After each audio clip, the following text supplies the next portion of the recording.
To go travel part 1. Magkuha din mong porter guys para mahanay inyong gamit. Tapos layo-layo ba ang lakawon. Tapos taas ang barko. Hugs. Okay, mabayad dali terminal fee. Tapos i-check ang ticket. Tapos ilinya na inyong mga bagahe. Mag-print pa na sila bago ni mga ticket. Ang mali na ako kay wala ko nag-check. Nalahin akong accommodation. Ipa-check na lang na ako sa taas pagsaka sa barko. Daghan kayo pasahero daw karon guys. 400 plus daw ang Gensan. Dito sa waiting area, mag-wait po dyan kay dapat 4 hours before sa larga na anak ka sa port. Nice diri kay daghan sila water dispenser. Naapay playroom sa mga bata nga nag-wait.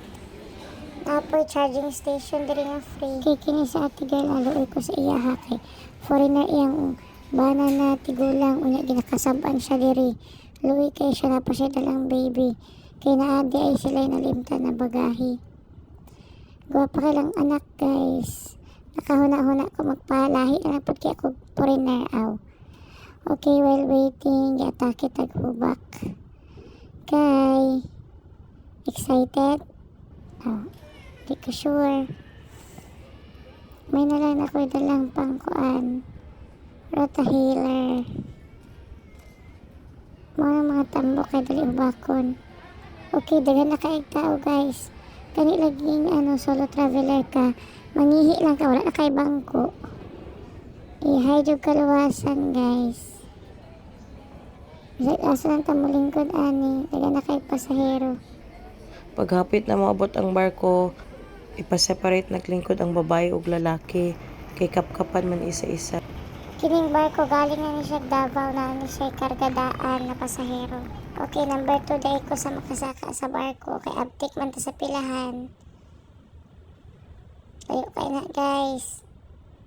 Porter jog ka. Unya, labi na kang tambok ka hangakon. Saka pa kag barko taas pa. Siyempre dapat paspas imong lakaw. Kay daghan mo nagsunod sa imuha. Di pwede maglanay-lanay.